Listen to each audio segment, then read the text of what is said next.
Bonjour, bienvenue au conte de ce samedi. Aujourd'hui, je vais vous raconter une légende. Pourquoi les escargots portent-ils leur maison sur le dos? Ah, vous allez me dire, ah je sais. Un autre va dire, moi aussi je sais. Et puis un autre va dire, moi aussi je sais. Moi, je vais vous raconter ma version, d'accord? Et ma version, elle se passe pas du tout par chez nous, elle se passe en Afrique. Il y a très longtemps. C'est donc la légende de l'escargot et de l'éléphant. 1, 2, 3. Il était une fois, il y a très longtemps en Afrique, le roi des animaux qui était l'éléphant à cette époque-là. Et l'éléphant décide un jour de faire une palabre. Une palabre, c'est-à-dire une grande discussion pour prendre des avis et puis pour décider. Alors il demande à ce que tous les animaux viennent à cette palabre.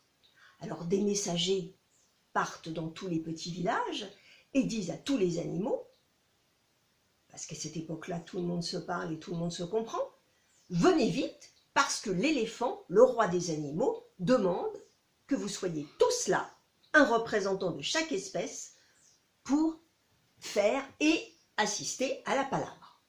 Bon, tous les animaux préparent leurs sacs, leurs affaires, tout ça, et se dépêchent, parce qu'un ordre du roi des animaux, c'est un ordre qu'il faut exécuter vite. Les zèbres partent à fond, les girafes le plus vite qu'elles peuvent, les hippopotames courent à faire trembler toute la savane, et l'escargot, lui, il n'a que des soucis. Alors d'abord, il voit rien. Il n'a qu'un pied. Alors pour marcher, c'est pas facile. Il faut onduler, même le serpent, il va plus vite que lui. Et ben, il voit rien. Il voit rien parce que ses yeux sont... il voit rien. Alors il se prend des branches, et puis ça lui fait mal. Et puis, ben, il a froid. Et puis, il commence à pleuvoir. Alors il n'est pas bien du tout. Alors il se dit, ben, je vais revenir chez moi et je vais prendre ma maison. Pendant ce temps-là, tous les animaux de la savane sont arrivés autour d'un arbre où était installé le roi des animaux, l'éléphant, qui attendait pour commencer la palabre. Et pour être sûr que tous les animaux étaient là, le roi des animaux se dit « Je vais faire l'appel ». Un peu comme à l'école, il fait l'appel. Le tigre, présent. Le lion, présent, d'une grosse voix. La petite souris, présente, d'une toute petite voix. Et il cite comme ça tous les animaux les uns après les autres. Et il arrive à l'escargot. Et là, silence. L'escargot n'est pas arrivé. Bon, dit l'éléphant, je vais attendre un peu. Alors il continue l'appel de tous les animaux. Et puis il recommence, c'est le dernier, il n'est toujours pas là. Là, l'éléphant se met très en colère, parce qu'il dit à tout le monde, heureusement que vous êtes là. Donc je ne déclare pas la guerre. Mais s'il y en avait eu un autre absent, je déclarais la guerre. Sur un ton très mauvais, très méchant.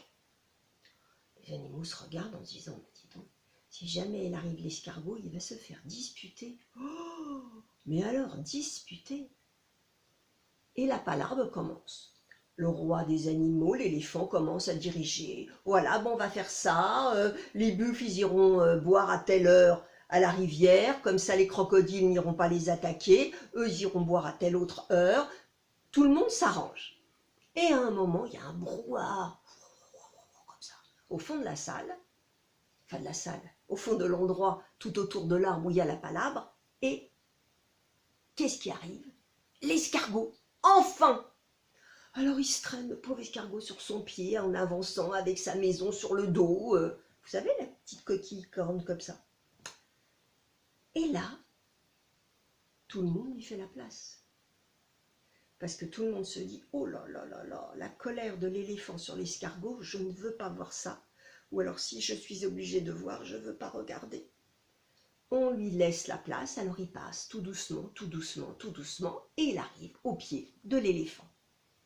Et là, l'éléphant lui dit alors, c'est à cette heure-ci que t'arrives? Mais on a pratiquement fini.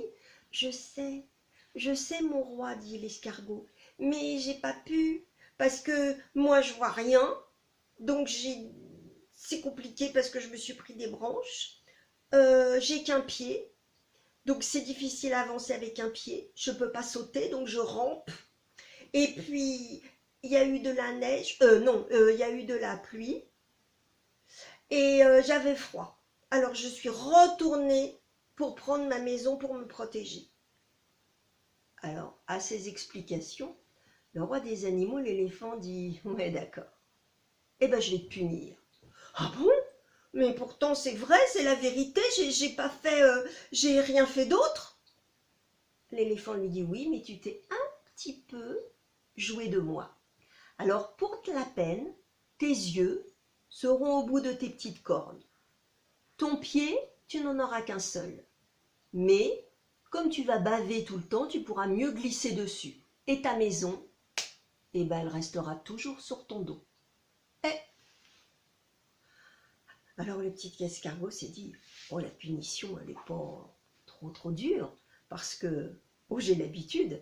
Et puis, en fait, d'avoir sa maison sur le dos, c'est bien pratique. On peut dormir où on veut. » Le petit escargot est reparti tout doucement, en bavant un peu. Bon, c'est comme ça. Mais il était très content de sa mésaventure. Et finalement, il n'a eu que des choses bien depuis. Le roi des animaux, l'éléphant, lui, le gros lion a trouvé que ça n'était pas tellement bien ce qu'il avait fait avec l'escargot.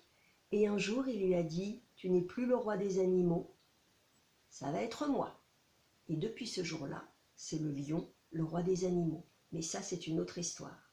Je vous dis à bientôt. 1, 2, 3. Mon conte est fini. Au revoir.